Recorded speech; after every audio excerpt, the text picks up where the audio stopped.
And lastly, young women are between the age of 16 and 24 now earn nearly 10% more than their male peers, reversing the traditional gender pay gap in this age group. And I could go on and on and on. Specifically, the things that I've kind of not talked about are just how family dynamics have changed. And by age 14, nearly half of firstborn children do not live with both natural parents compared to 1970. And this was really shocking, and I think it really rose an argument which I saw play out in, I saw the Sunday Times do a big piece about it, I saw it on LinkedIn, which is what is going on here? And is this a clue as to why we now have this term manosphere?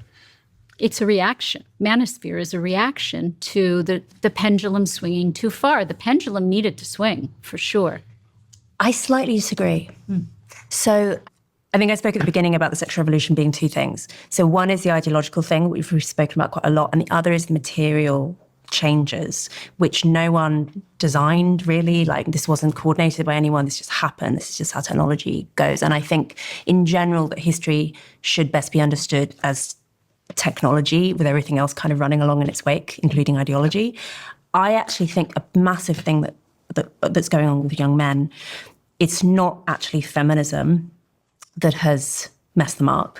It's actually technology and economics. So it's that one of the most consequential things of the 20th century and before, this is really Industrial Revolution onwards, is male strength became less important economically. Blue-collar work is less valuable than it used to be. It's less available than it used to be. It turns out, America was saying that girls predominate at universities. Girls actually tend to be better suited to a lot of work which has flourished in this era. So say service sector work or working in education and things like that. There's basically been a boom in areas of life which are better suited to women professionally, and the opposite has happened with men. And I really think that a lot of what's going on with men, say, turning to the manosphere, is this feeling of being economically devalued. And there are feminists who cheer that on, but that's not basically, that pretty much has actually nothing to do with ideology. It's actually to do with just much bigger changes in the world. And we should expect, by the way, I mean, if AI continues apace, we should expect to see the same sort of social effects happening, that this when you change how people earn their money, and particularly when we're talking about people matching up, like women tend to want to marry a man who, I think being a provider is not quite right. I think what women really want, though, is a man who provides excellent insurance, a man who, when you've just had a baby and you can't work, or you're ill, or you want to spend more time home with your children, whatever, you want a man who can step up and can look after your family. And unfortunately, the nature of the economy means that there actually aren't that many of those men. Mm-hmm. And that makes men feel really bad, and it makes women feel resentful, and it creates a lot of dysfunction, and it's not really anyone's fault. It's just what's happened. I want a partner. I want someone that when things are going badly for them, I'm there. When things are going badly for me, they're there for me. Like, I want a partner. Mm-hmm. I don't want this biological essentialism of he's got to step up and be the provider and the protector. I don't want that. Deborah, can I ask to that point then, on that partnership? As a man, I still kind of assume that a woman is more likely to choose me if I have more money than her and I can pay the bills and I take care of her. And so I looked into some of the research around that, and there's still an expectation amongst women that their male partner will earn much more than them. And when they did this big, I think it's about 70%, I'll put the right stat on the screen, when they did this big analysis of dating behavior, where they looked at 1.8 million online dating profiles across 20 different countries. If you earned more, so if you had higher income, you are 255% more likely to get an indication of interest on these applications. And so I would love to live in a world where that wasn't the case, but it seems that women are still choosing men that earn much more money. And that expectation of therefore being the provider is so inherent in reproductive success as a man. There's a reason for that, though. So what we haven't talked about, can we talk about children now? Sure, we can talk about whatever you like. If you want to raise children and be the primary attachment figure for your children, and it's usually the mother, sometimes it's the father now, but it's still usually the mother, children need a primary attachment figure as present as possible in the first 3 years if they are going to be mentally healthy in the future. All of the research shows that. If you're going to be as physically present as possible, unless you've saved a lot of money as a woman, you need to depend on your partner, on your team member. My husband and I were a team. Before we had children, we both earned a lot and worked really hard and spent our money equally. But then we decided it was a strategy. We were going to have children, and I was going to work as little as possible so I could be there for them. And he did the bulk of the earning. And now the joke is, I'm out in the world and I'm going to be taking over and he's going to be sitting by the pool, and I'd be fine with that. But that's what teamwork is. But the idea that I could lean on my husband financially in those years and not have to earn money and be able to be present for my children, there is a very good reason why that is critical for children. And we don't talk about children. We're sitting here, this is the first time we talked about children. We're talking about adults. And individuals. And no, children are dependent on us. If you don't have to have children to be happy, but if you are going to bring children into this world, you have a responsibility to those children, and it surpasses any individual desire you may have. And you're saying the mother should be there in those opening years? The primary attachment figure, who's usually the mother. Daycare is terrible for children. Let's define daycare. Daycare is anything under the age of 3. Otherwise, we call it preschool. We used to call it nursery school, 3 to 5 before kindergarten. Okay. So anything under the age of 3 where you put your child in group care is daycare. And what it really is, they're day orphanages. You separate a baby who needs skin-to-skin contact, the sound of their mother's voice, her eyes, her physical and emotional presence to soothe that baby when they're in distress from moment to moment, to help to regulate their emotions. So 2 things mothers do.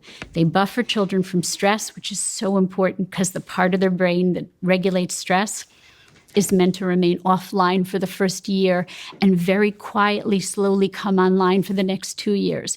So what are we doing? We're throwing babies into these institutional orphanages. It's overstimulating. It's stressful. If you walk into any daycare, you are going to hear many, many children crying. Children are not meant to cry much in the first year. They're meant to be held by their mothers and held against their mothers' bodies. So they buffer children from stress and they regulate their emotions. So what we're seeing as a mental health crisis is a crisis of emotional regulation issues in children, adolescents, and adults. Depression, anxiety, ADHD, these are all emotional regulation issues.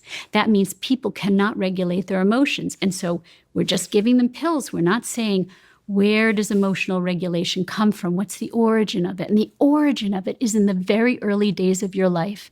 If you had a mother who soothed you when you were in distress from moment to moment, it regulates your emotions.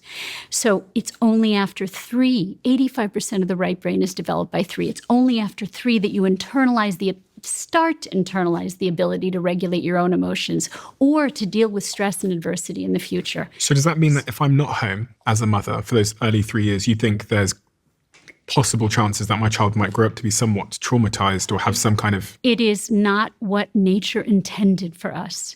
And so we have made social changes that are about narcissism and self-orientation and me, and don't involve an understanding of children's irreducible developmental needs. And if we did, then maybe more women wouldn't have children, and that would be fine. I have no problem. I'm not a pro-natalist. You don't have to have children to be happy. You can, build businesses, build houses, have loving, intimate relationships, not have children. But if you're going to have children, you need to know that dropping and running, putting them in daycare, or now, let's talk about very poor women. Because this is always going to come back at me. What about very poor women? There are so many solutions for very poor women that do not involve daycare. And I hate when people say poor women have to rely on daycare. Why should they have to rely on daycare when rich women don't have to rely on daycare? These conversations are very interesting to have. And a couple points that are interesting that I want to highlight is, one, I think... I can't remember her name, but the lady with the floral dress, I think she made the most authentic and the most points that I agree with, which some of the things she alluded to was creative destruction. When she talked about the fact that there are social effects and there are like financial, economics, and technological aspects of things going on today, which are to blame for the shift in the dynamics between, men and women. I think a lot of people, they hear these things and they just enter the gender war phase, and everyone is like, oh man, oh women. But I think that we need to actually pay attention to what's really happening in the world today, because things are shifting, and they're shifting from side to side. The pendulum is swinging, right? Sometimes it might swing to the extreme, but that does not mean that that's going to be the status quo for a long time. So that's why it's funny to me when I hear a lot of people talk about, like, some women might be like, oh, we're on top, but no one is really on top. It's just that there are social effects, like she mentioned. For example, most of the jobs, due to AI and technology, a lot of jobs that we see today, they are more beneficial and women are more great at them, which thereby the income of women have increased a lot, because these days we don't depend on blue collar or manual labor that much, which men were more dominant in, a couple years back. So now we have, AI doing various things. We have admin stuff. You have cyber sex. You have so many things that are much, much easier for, the female gender to participate in and make a lot of money. Content creation, modeling on IG, Facebook stuff. Like, there are different things that women can enter into, and they make a lot of money doing it, which is where the world is going into today. And you talk about various technological aspects of things. Women are good at multitasking. They can be at home doing this, doing AI, virtual. So there's a social shift that is happening that men have to adapt to. And because men are great at adaptation, that is why they talk about the manosphere was a reaction, which is men trying to adapt with what is happening today. So I think that she is absolutely right. There is a social shift, which has to do with, technology and finances. And I call it, and if you studied economics, there's something called creative destruction, which is the aspect whereby technology destroys for a better, like an old technology will come, like Apple destroyed BlackBerry. That's creative destruction. And that is what's happening today. And it's going to keep happening. It's going to keep happening and happening until, I don't know, we blow up to oblivion or something like that. So I agree with that aspect. I also think that the whole part, they talked about individualism when it comes to raising children. As a parent myself, I totally agree with that. I think what you put into your child today is what the child is going to birth in the next couple of years. If you instill discipline, that's what they're going to birth. If you instill babysitters and all that stuff, they're going to have that emotional regulation problem. And I think that, yes, is the best. What the lady recommended is the best. Parents need to be present as much as possible. I know it can be demanding, but it is the best. In tablets, daycare, all that stuff, no. There's nothing better than a parent being present. And also, the whole partnership thing, right? The lady in red, I think she's the feminist in the whole in the round table. I think that this whole partnership thing in a core relationship, me personally, I don't think there's no such thing as partnership. It's 100% both parties. Partnership is just a word, I think, that people use to cope with the idea of equality that they want, which doesn't really exist. And people are fighting for that equality. I think that we are just, we are the same, but we complement each other. I don't think partnership is the right word for it, but I think that most people say that because there's something that they want to project. That's why this whole partner, because in relationships that are successful, they never say this is my partner. They don't emphasize that. They emphasize on other things that make the relationship work. The whole partnership thing, I think, is a verbiage that is being used as a coping mechanism for something else. I can get into that but later. But all in all, this was a great discussion. I think that, it's something that we should pay attention to, and not the whole gender war thing. But there are social shifts that are happening that we all have to adapt to, and we all have to help one another to adapt to it. Men help women. Women, especially nowadays, have to help the men in their life to adapt to the social changes and not to fight or to feel, oh, we are now on top. We're trying to fight you and beat you down. I think that's the wrong way to go about it. But yeah, man, let me know what you guys think about the discussion. I think it was really good. I'm going to be bringing more great reactions. If you haven't subscribed to the channel, do so. Comment, like, all of the above, man. This is Food Chest.